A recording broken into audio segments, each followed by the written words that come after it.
up suaranya ya.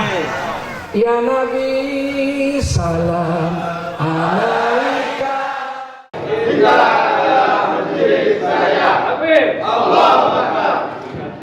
Assalamualaikum warahmatullahi wabarakatuh.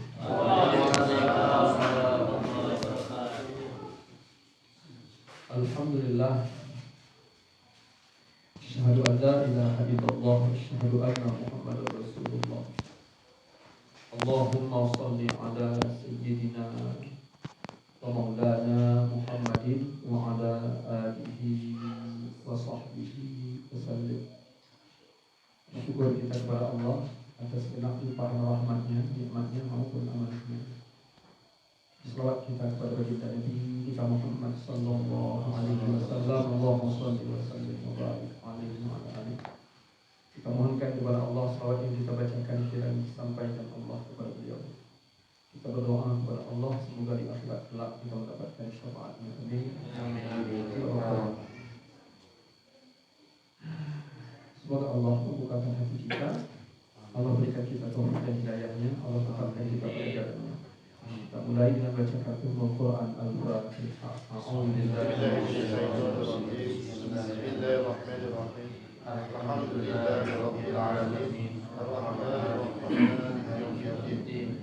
Iyyaka na'budu wa iyyaka nasta'in. Ihdinas siratal mustaqim. Siratal ladzina an'amta 'alaihim ghairil maghdubi 'alaihim waladdallin.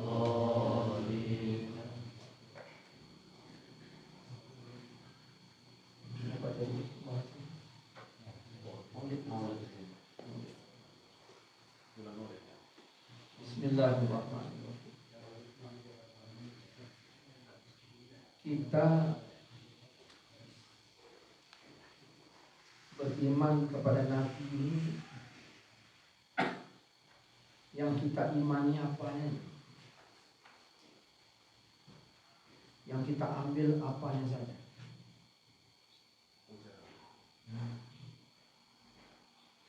Hadis Nabi kita ambil tak? Hadis. Terserah bentuk hadis itu contoh atau perkataan atau yang lain. Selain itu yang kita ambil apa ya? Misalnya Nabi tadi kita ambil hadisnya. Nah, hadisnya sudah kita ambil. Ya, perbuatan Nabi kita jadikan tauladan. Nah, perkataan Nabi kita jadikan rujukan. Nah, selain itu apa? Diam. Apa? Diamnya nanti. Selain itu dia jawab. Ajaran Apa? Cara. Nabi punya cara nggak? punya. Maka cara Nabi kita ambil. Nabi berdakwah. Nabi menyimpulkan hukum. Nabi juga ajarkan kepada kita cara. Dan cara ini, Islam ini kan dakwah, agama dakwah. Cara Nabi dakwah ini harus kita contoh. Jangan hadisnya saja, caranya.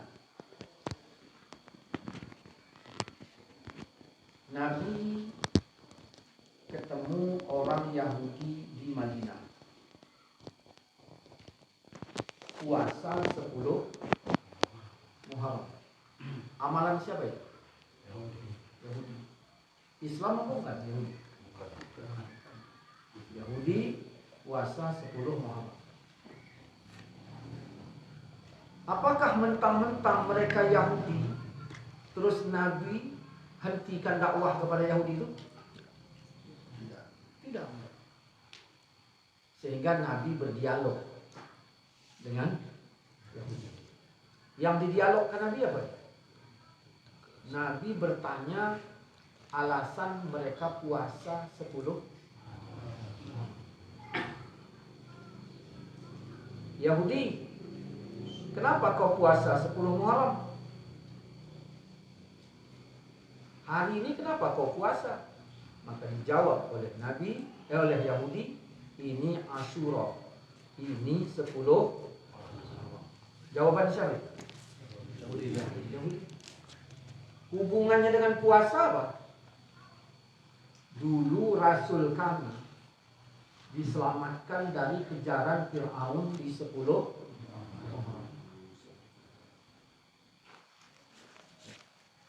Pada waktu itu juga Fir'aun yang ngejar Musa ditenggelamkan. Maka Nabi Musa membuat haul setiap 10. Bentuk amalannya Nabi Musa puasa. Kami Yahudi kan pengikut Nabi Musa. Karena Nabi kami Musa puasa 10 Muharram, maka kami pun puasa. Amalan siapa ya? Amalan siapa? Nabi kan memang yang beramal itu siapa? Amalan Yahudi. Maka Nabi mengajarkan cara kepada kita. Caranya apa? Tanya alasan. Walaupun yang beramal Yahudi, tapi Nabi nanya alasan. Ketika alasan Yahudi ini cocok, maka Nabi mengatakan, kami yang pantas melakukannya, bukan kalian. Maka sebab itu Nabi memerintahkan puasa 10.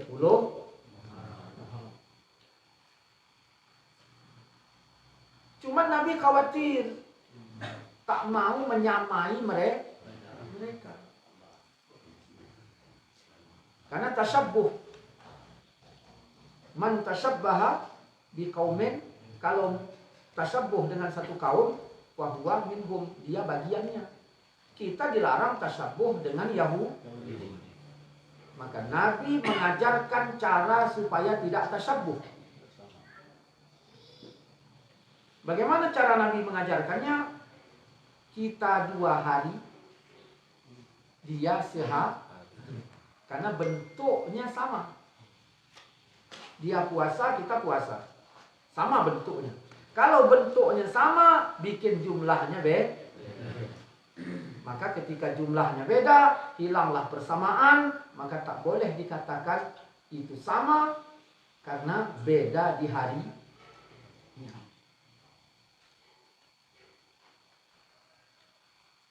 Dah.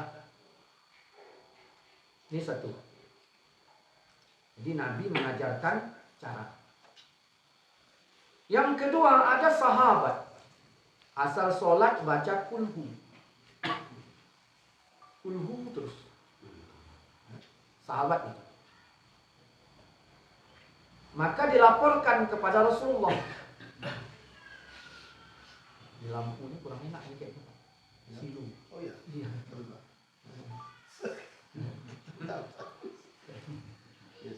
Jadi baca kulhu terus. Dilaporkan kepada Rasulullah. Maka Rasul panggil orang itu. Karena ingin menanyai alasan. Maka dijawab oleh sahabat itu. Jawabannya tidak sulit. Tidak panjang-panjang. Aku cinta dengan kulhu.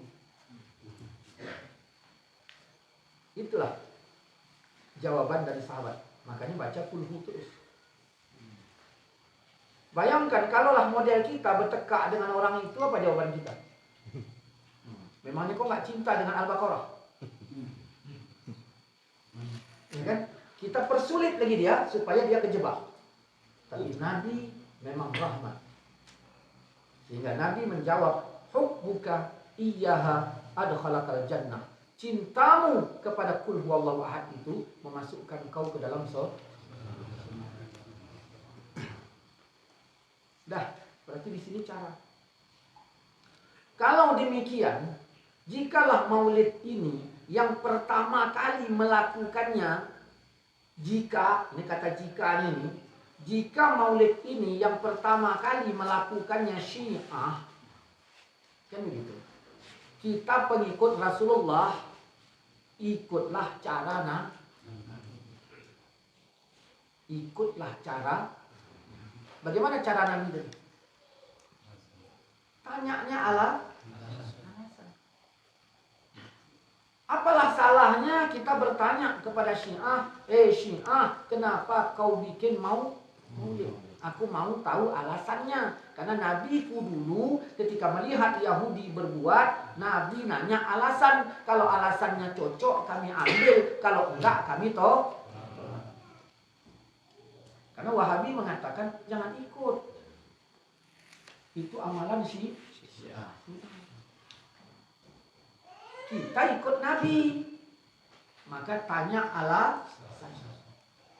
Saya tidak jawab. Berarti yang pertama kali bikin saya nggak jawab. Yang saya jawab, yang saya jelaskan sekarang, jika memang Syiah yang pertama kali,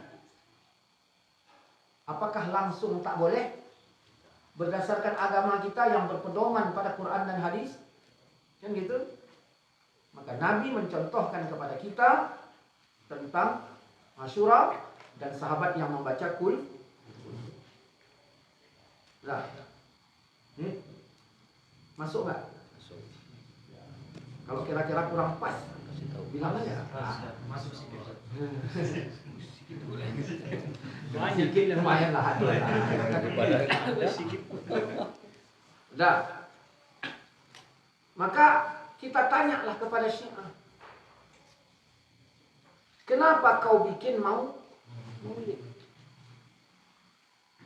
Kira-kira alasannya apa? Alasan mereka bikin maulid? Mengulang sejarah Nabi lah. Ya. Mengulang sejarah. Kalau itu apa masalahnya? Keberatannya di mana? Kita tekan lagi Syiah. Syiah, kenapa mesti mengulang-ulang sejarah Nabi? Apa jawaban mereka? Untuk menanamkan cinta kepada Nabi. Nah, kalau gitu di mana masalahnya? Kita tekan lagi Syiah. Kenapa mesti pada Maulid Nabi menceritakan tentang Nabi?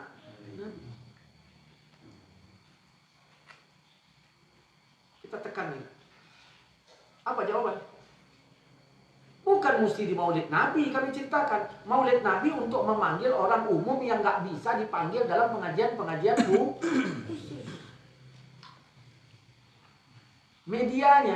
Medianya, kalau kita dakwah medianya HP, itulah medianya Maulid. Kita tekan lagi. Ada apa rupanya hari lahir Nabi? Jawabannya memang hadis. Nabi memuliakan hari lahirnya. Karena waktu Nabi berpuasa ditanya kenapa puasa hari Senin, Nabi menjawab ini hari lahir. Berarti ada nilai plus tertentu terhadap hari lahir Nabi di sisi Nabi.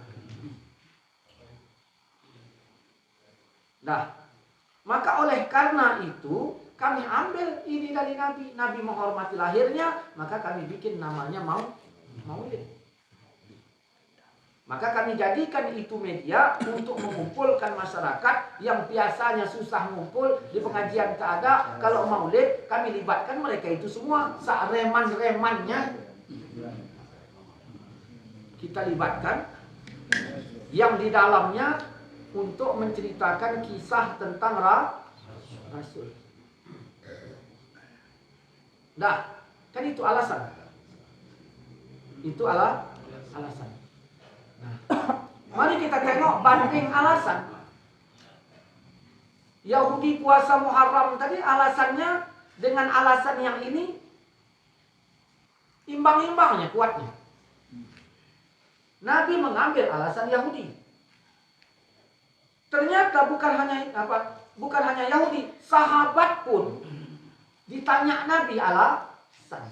Jadi Nabi menekankan kepada umat kalau ada sesuatu tanya alasan. Dah, di Syiah itulah alasan. Baru kita tanya, alasan ini berdalil apa enggak? Alasan ini. Kalau yang tadi alasan Yahudi tadi berdalil apa enggak? Nggak ada, cuma alasannya. Alasan sahabat tadi apa? Ada dalilnya? Nggak ada, cuma aku cinta dengan kulku. Oke. Alasan Syiah ini apa? Ada nggak dalilnya? Ada. Wa kullan naqussu 'alaika min anba'ir rusul ma nusabbitu bihi fu'adak. Jadi dari alasan ada, dalil ada. Lebih kuat mana? Lebih kuat yang maulid. Kok yang Muharram ini tadi kan tak kuat kali, tapi diambil oleh Nabi. Ini tadi cuma cinta aja, diambil oleh Nabi.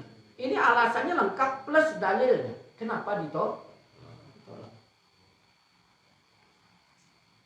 Wa kullan naqussu 'alaika min anba'ir rusul ma nusabbitu bihi fu'adak. Semua kisah rasul-rasul kami ceritakan kepadamu ya Muhammad. Ya, coba bayangkan. Semua kisah rasul-rasul kami ceritakan kepadamu. Kira-kira untuk apalah itu diceritakan kepada Nabi? Wa kullan naqussu 'alaika min anba'ir rusul ma nusabbitu bihi fu'adak. Tujuannya apa? Untuk meneguhkan hati. Anak-anak kita suruh nonton film Shinchan. Nah, 2 tahun kita suruh rutin itu. Nah, insya Allah jadi anak yang socan.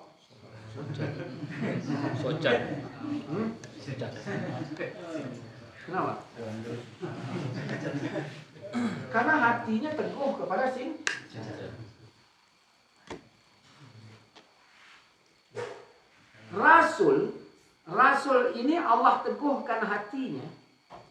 Cara Allah neguhnya gimana? Allah ceritakan rasul-rasul sebelum.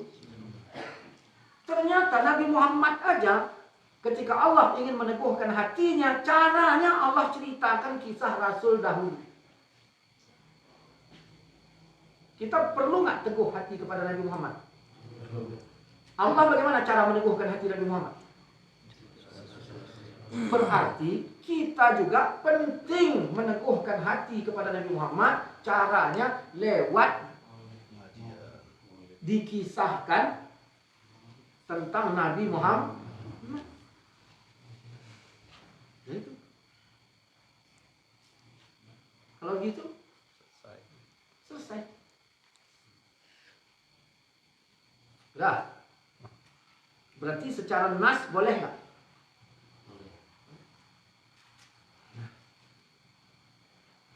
Timbul pertanyaan, ya, maka belum selesai ya, pertanyaan. Kenapa sahabat nggak bikin maulid? Padahal dalilnya lengkap. Apa sahabat nggak baca dalil yang Ustaz baca? Ustaz lebih hebat dari sahabat, kan gitu tudingan. Ustadz dengan dalil ini paten kali mengupasnya, logika masuk di akalku, oke. Cuman kenapa sahabat tidak bikin? Apakah sahabat kalah logikanya dibandingkan Anda? Oh, di pojok kena saya. Ya kan? Ya kan gitu? Ya. Yang jelas sahabat lebih pintar, kau pasti bohong. Gimana bodohnya? Untuk apa sahabat bikin maulid yang kayak kita bikin saat ini, lalu diceritakan kisah Rasul agar hati mereka menjadi teguh, sedangkan sahabat hari-harinya pun bersama Rasul. Dah. Iya. Selesai kan? Belum. Tabiin lagi. Tabiin hari-harinya tidak bersama Rasul. Tak bikin juga ya. Iya kan? Perlu dijawab apa enggak? Kita tengok ayat. Wa kullan naqussu 'alaika min anba'ir rusul ma nusabbitu bihi fu'adak. Semua kisah Rasul kami ceritakan kepadamu, yang dengan kisah itu kami teguhkan hatimu. Ini garis bawah. Untuk apa tabi'in bikin maulid yang kayak kita bikin, yang tujuannya meneguhkan hati, sedangkan generasi tabi'in masih dijamin oleh Rasulullah keteguhan hati.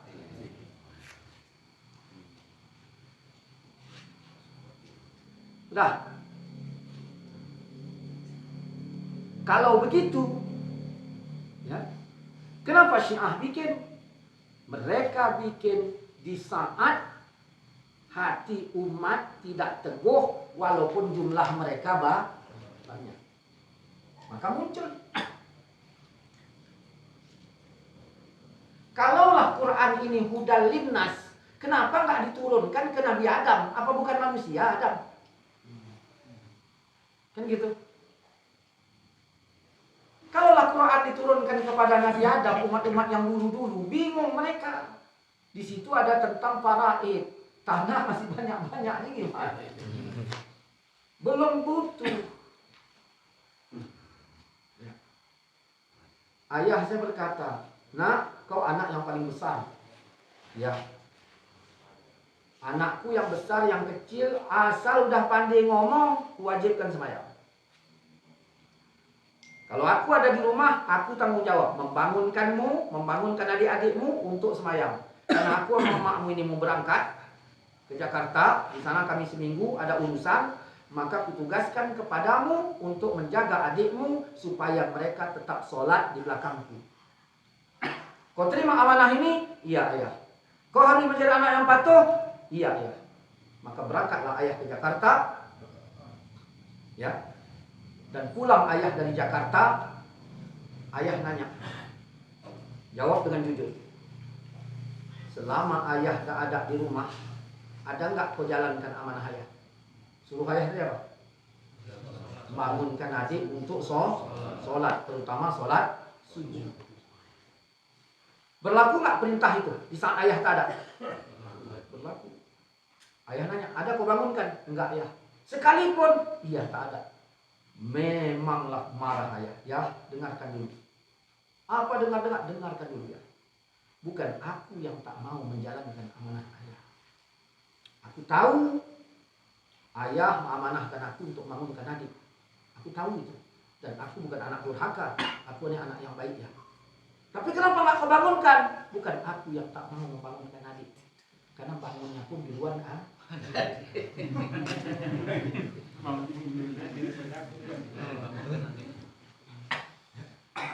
Di masa sahabat mau dibikin wa kullan naqussu 'alaika min anba'ir rusul, dalil itu menjadi dalil bikin maulid yang sekarang sama seperti membangunkan adik yang sudah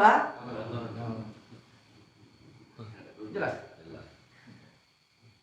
Saya memilih kata-kata ini ya kan? Berjuang saya memilih.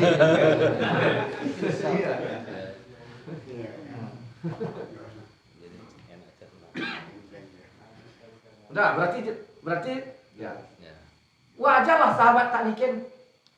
Karena sahabat hari-harinya bersama Rasul. Timbul pertanyaan terakhir. Ya.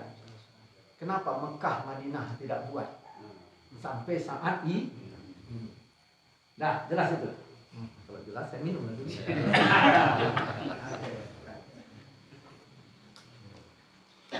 Mungkin lebih enak saya menjelaskannya di sini ketimbang acara maulid. Ini acara maulid, anak-anak di depan. Iya, ribut. Sedang ceramah ditunjuknya pula gini.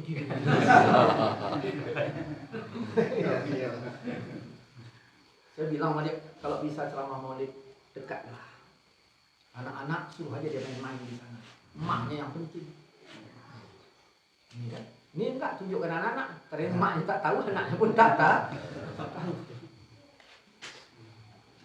Dah, perlu dijawab nggak? Kenapa Mekah Madinah? Ya wajar lah Mekah Madinah tak buat. Karena Mekah Madinah negeri tak napak tilas orang-orang yang kurang teguh penantinya di sana. Cak reman-reman yang malas semayang pas umrah tuh rajin kan? Rajin itu kenapa? Karena berada di negeri napak tilas. Yang tujuannya apa? Teguh. Kami Ustadz tanpa maulid pun hati kami teguh, kan gitu. Ya udah, berarti kau sombong. Nabi aja diteguhkan Allah hatinya lewat Allah kisahkan. Nah, saya dulu ya, waktu saya nyantri nggak betah saya di pesantren. Pokoknya mau pulang aja. Ya wajar lah mau pulang aja. Karena kan di rumah banyak kawan main. Nggak masak. Ya, nyuci pun emak. Di pesantren semua menjadi tugas saya. Main tak bisa. Di samping itu ada tekanan untuk menghafal. Nah, di sini saya belum punya kawan. Di kampung semuanya saya tinggalkan. Maka tak betah rasanya. Saya nangis, lipat baju, rencana mau pergi, mau pulang. Datang guru, ya. Guru saya ini guru yang berakal. Apa dia bilang? Kenapa kau pulang? Gak tahan saya, Pak Ustaz. Gak tahan saya, gak sanggup saya di sini. Apa masalahnya? Yang ngajar bukan aku. Apa aku gak baik? Baiknya Ustaz ini. Apa aku gak enak ngajar? Enak, jadi kenapa? Tanya. Gak tahan, kangen sama ini, ceritalah saya. Terakhir, mungkin Ustaz ini tadi baca ayat. Wa kullan naqussu 'alaika min anba'ir rusul ma nusabbitu bihi fu'adak. Semua kisah rasul-rasul kami ceritakan kepadamu yang dengan kisah itu kami teguhkan hatimu. Maka Ustaz ini berkisah. Di sini yang paling kau sukai selama seminggu di pesantren ini siapa?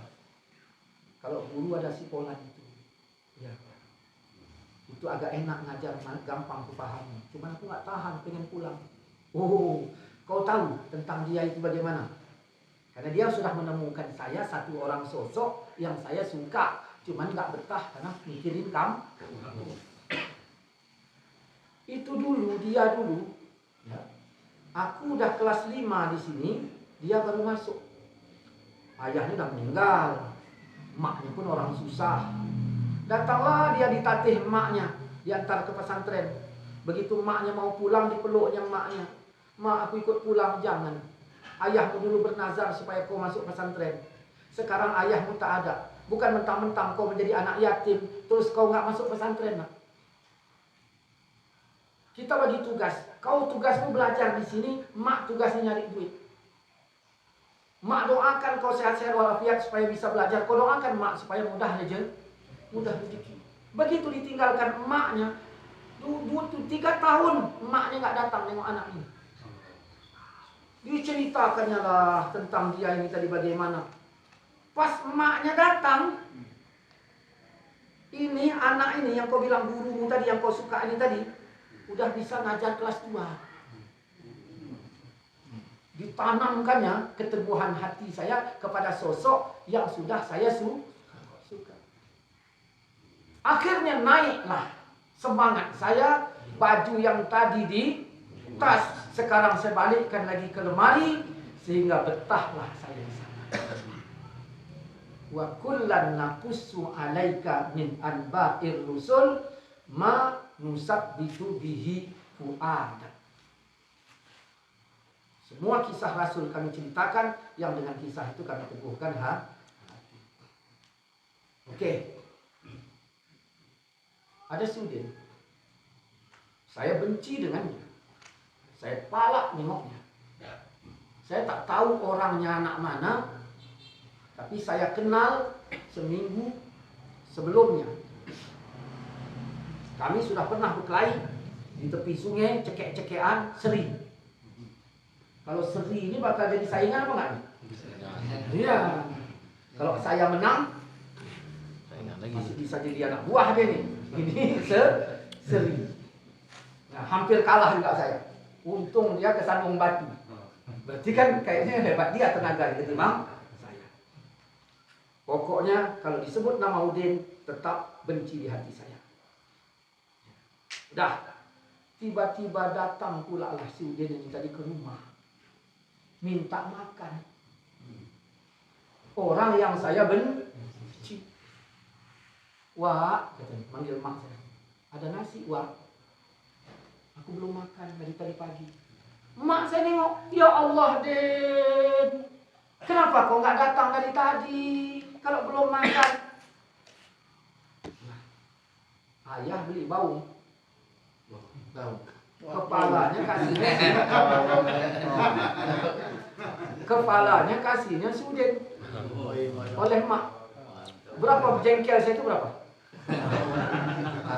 Betang. Betambah. Mak, jangan mak kasih. Ada urusan apa kau kata mak? Dibela nih kali Sudin. Sini Den, sini.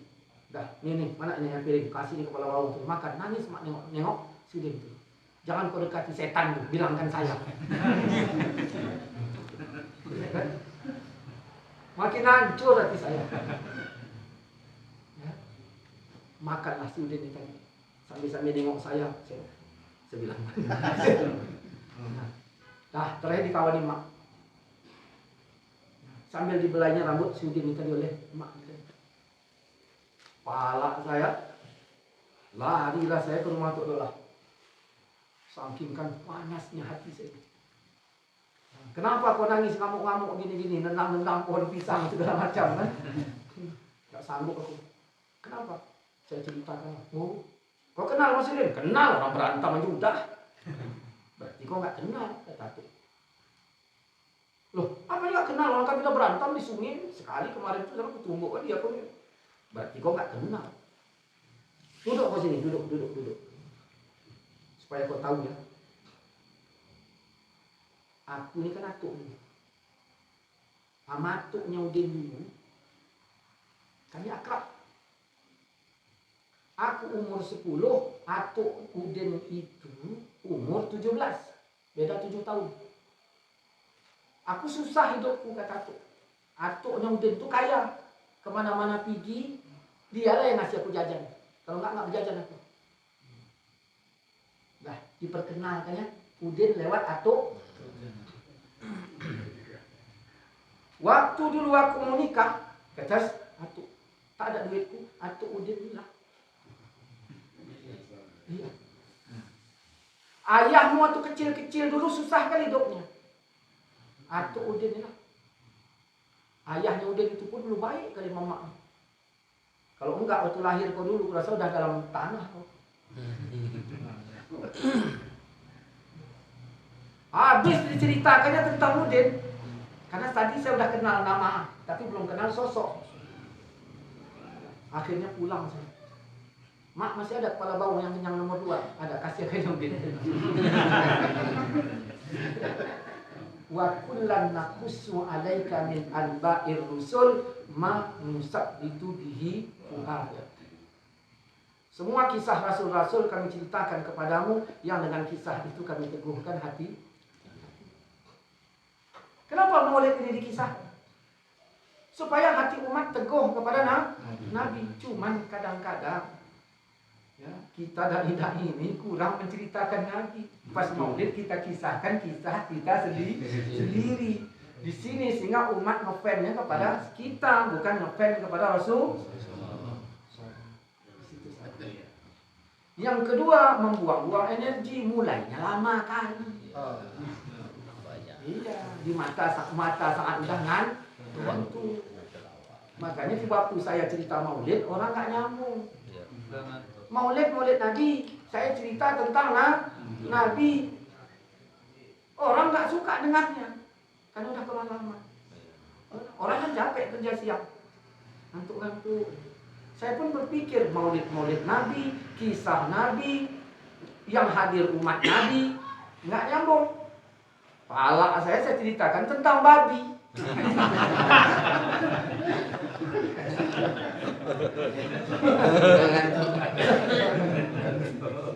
Di maulid Nabi saya kisahkan tentang babi kepada umat Nabi. Nyambung. Gimana ini? Saya orang yang jarang memperkenalkan diri setiap ceramah. Maka orang tak tahu nama saya. Besok ketemu di pajak. Aku ketemu sama ustaz itu. Ustaz yang mana? Karena nggak tahu dia nama. Dia teringat.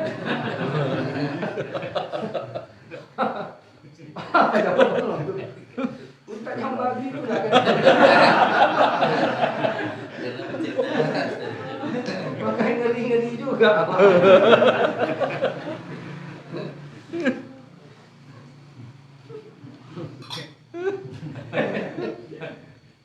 Kemana cerita? Oke. Berarti di sini udah clear ya? Clear. Dah. Tinggal masalah apa?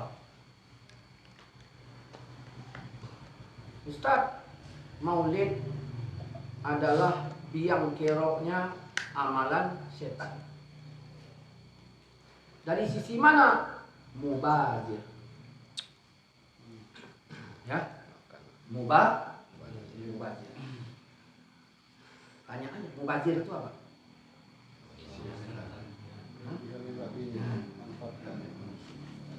Kalau nggak berguna, ada uang. Nanti kali Maulid. Itu mubazir. Kalau nggak berguna, mubazir. Datang nih. Saya tengok kantong baju ini, sini satu, sini satu, sini satu, sini satu, sini satu, celana pun banyak. Wah, kantong wak banyak kali. Iya, berisi semua itu. Ya, enggak lah. Berarti mubazir lah.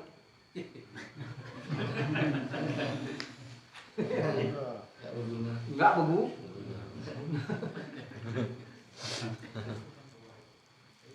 Sekarang mau kita tarik kemana? Ya tengoklah Maulid, apalagi kalau di Aceh. Maulid, kan motong sapi, kambing tumbang 5 ekor, lain lagi yang pincang. Yang tumbang. Begitulah. Ayam semuanya. Saya tanya itu, habis berapa? Ada yang habis 40 juta untuk mau. Wah, bahaya.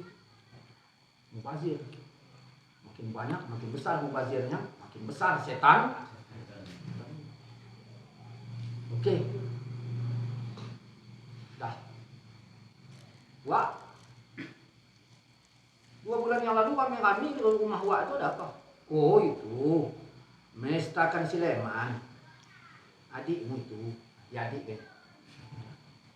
Tapi teratap ini sampai ke belakang. Ya iyalah. Berapa Wak habis dana? Ya 150 juta. Apa nggak mubazir Wak? Kan sama timbangannya. Apa nggak mubazir Wak? Karena mubazir saudara saya. Apa nggak mubazir Wak? Ya enggak lah. Kan habis semua. Oh dari sisi habis. Kalau habis nggak mubazir. Yang Maulid habis nggak? Kurang berarti enggak. Kalau dari situnya kan habis itu. Kalau lah untuk Mestakan Sileman itu 1 kambing 2 ekor ayam kan bisa selesai. Oh enggak gitu lah Ustaz. Namanya pun kita demi anak. Keluar 1 kalimat demi anak. Jadi kalau demi anak boleh Wak. Habiskan uang itu sampai 150 juta. Ya nggak apa-apa demi anak. Nah kalau begitu Wak tolong baca Quran. An-nabiyyu aula bil mu'minin min anfusihim. Nabi itu hendaknya lebih utama. Bukan anak. Nah, tapi selesai di sini kan? Selesai. Tinggal masalah. Iya, orang Maulid itu tengok itu. Nah, bersenang-senang. Oh, bukan. Itu sebuah kegembiraan yang dulu waktu lahir Nabi awak tak bisa ikut. Saya waktu lahir anak kemarin itu gembira saya. Gembira. Boleh enggak? Boleh. Nabi hendaknya lebih utama.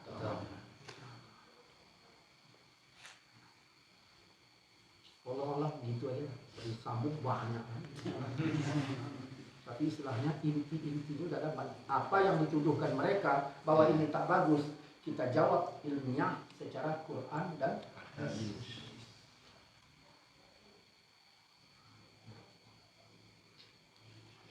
Apa tidak mengagungkan Rasulullah berlebih-lebih? Sedangkan hadis mengatakan la taturuni, jangan kau agungkan aku. Ya kan? Betul, cuman sambunglah. Jangan kau agungkan aku sebagaimana Nasrani mengagungkan Isa. Nasrani mengagungkan Isa jadi apa? Tuhan. Kita mengagungkan Muhammad jadi apa? Sesuai porsinya. Maka tak cocok hadis itu sebagai lawan maulid. Toh di Quran juga, wa may yu'azzim hurumatillah. Siapa mengagungkan yang terhormat di sisi Allah, lebih baik baginya di sisi Tuhannya. Bahkan Nabi mengatakan anak, ya, aku ini apa innaka la'ala khuluqin azim. Engkau Muhammad punya budi pekerti yang agung. Tapi mereka bergembira-gembira. Ayat mengatakan fabizalika falyafrahu. Ya. Dengan demikian hendaklah mereka bergembira. Kegembiraan itu lebih baik dari apa yang mereka kumpulkan. Semua nas menjawab. Mereka hanya benturkan kalau Nabi tak bikin, tak boleh kita bikin. Itu satu. Lalu mereka angkat logika yang enggak logika. Kenapa sahabat nggak bikin? Kita udah jawab tadi. Gitu. Itu ngikut Syiah, kita udah jawab. Andaikan Yahudi aja pun pertama buatnya, kalau memang ini cocok, Ustaz ini cocok logi, ya memang mesti cocok logi. Karena surat Yunus ayat 100 menjelaskannya, Allah menimpakan azab bagi orang yang tidak menggunakan akal. Wallahu a'lam. Assalamualaikum warahmatullahi wabarakatuh.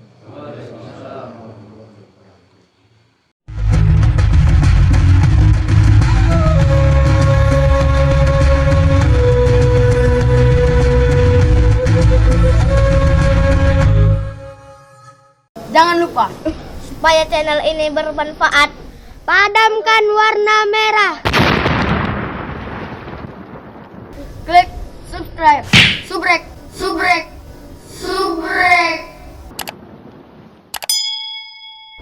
Kalau suka, like. Jangan lupa bagikan ke sahabat dakwah dengan cara share video ini. Komen di bawah ini ya teman-teman.